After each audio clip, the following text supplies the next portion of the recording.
¿Cómo están? Bueno, espero que se encuentren todos bien. Bueno, la idea de esta semana es prepararles un video donde juntos podamos leer. Yo les subí para la semana anterior un documento que espero que lo hayan leído y lo hayan mirado y tratado de comprender. Vamos a mirarlo juntos un poquito de qué se trata esta introducción a los sistemas operativos.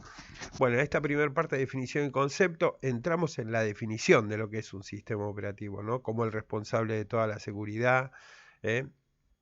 Como el software más importante del ordenador, de nuestra computadora. ¿Por qué? Porque es el que gestiona, el que organiza, el que articula, el que maneja todo el diálogo de las aplicaciones con el hardware, ¿no? Cuando un programa, por ejemplo, yo estoy en el Word y tengo que imprimir, el Word no manda a la impresora, el Word nunca habla con la impresora, el Word se comunica con el sistema operativo y el sistema operativo gestiona todo el proceso de impresión. Lo mismo sucede con las escrituras en disco, la lectura de teclado, todo pasa a través de la gestión del sistema operativo. Bueno, todo esto es lo que encontramos acá. Sus funciones, ¿no? Como el gran gestor de todos los recursos de la computadora. Y en esta parte que viene acá vemos las generaciones. Seguramente les habrá parecido muy similar a las generaciones de las computadoras que surgen en el año 45 por ahí. Y sí, porque en realidad la computadora sin el sistema operativo no existe y el sistema operativo sin la computadora no tiene razón de ser. Entonces hay una relación dialéctica, una relación existencial entre la computadora y el sistema operativo. Por eso la historia es extremadamente parecida. Aunque tiene sus particularidades, la historia, no se confíen porque hay algunas particularidades en la historia de los sistemas operativos que son dignas de tener en cuenta.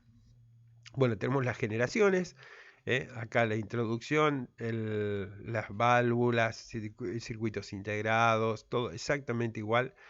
Tercera generación, esto es exactamente igual que la computadora, pero tiene las características y la impronta propia de los sistemas operativos. Las computadoras personales, recuerden, esto es exactamente igual. Bien.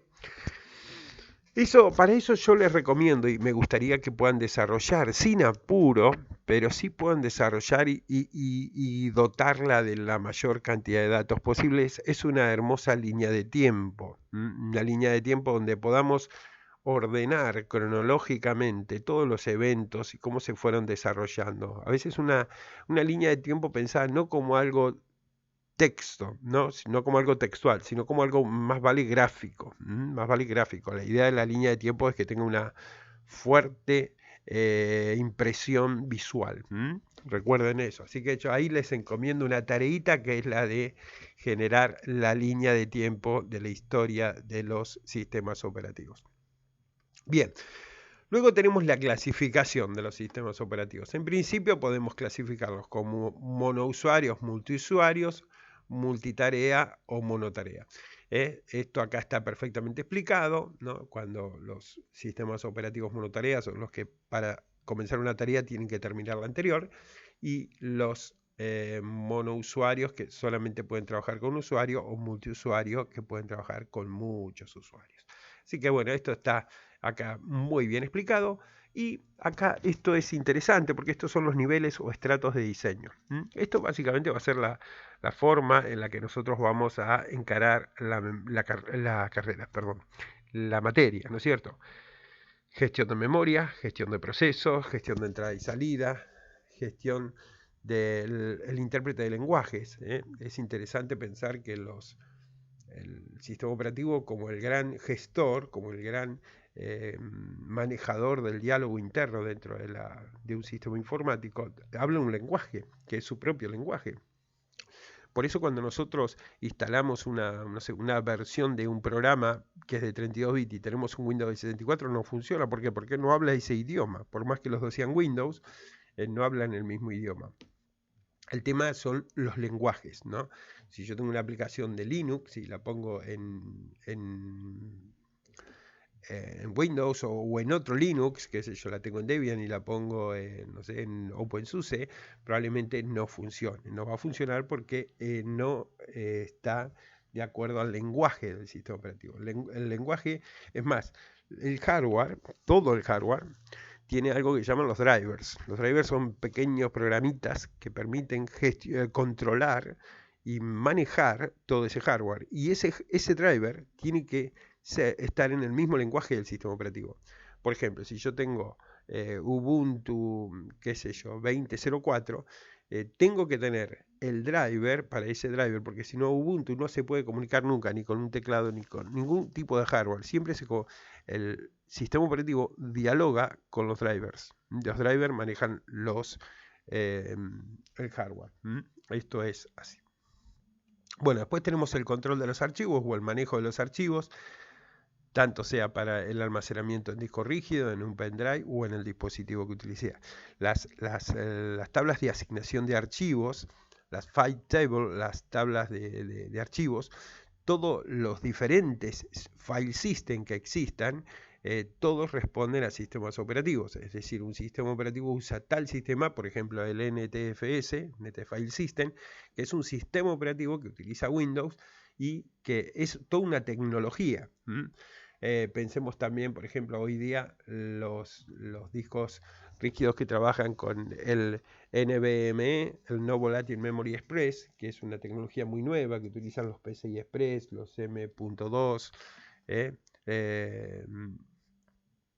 los discos de estado sólido que trabajan con NVMe, es una tecnología, es todo un protocolo de escritura y de lectura y de gestión de disco. Cuando nosotros instalamos un hardware y este software, estos lenguajes, estos protocolos tienen que poder ser leídos e interpretados por los sistemas operativos. Caso contrario, no va a funcionar. Bueno, y por último, el último estado o el último nivel, la última capa que nosotros vamos a estar abordando, que no significa que sea el menos importante, yo diría que es el más importante, que es el núcleo, el kernel. Los sistemas operativos tienen un kernel, un núcleo, que es el que maneja todo esto. El que hace todo esto es el kernel, ¿no? Y este kernel uno lo puede tratar directamente, uno escribe y utiliza y peticiona directamente al kernel y se conecta con el kernel desde la consola. En realidad desde todos lados se conecta al kernel porque siempre todo va hacia el kernel, pero cuando uno escribe desde la consola, por ejemplo, uno ejecuta un comando, ¡puc!, ahí está apuntándole al kernel y el kernel es el que le está respondiendo. El kernel es el gran, podríamos pensarlo así, el gran ser que está allá dentro de la computadora, que nadie sabe realmente cómo es, pero lo único que uno sabe es que uno le manda peticiones y el kernel nos responde.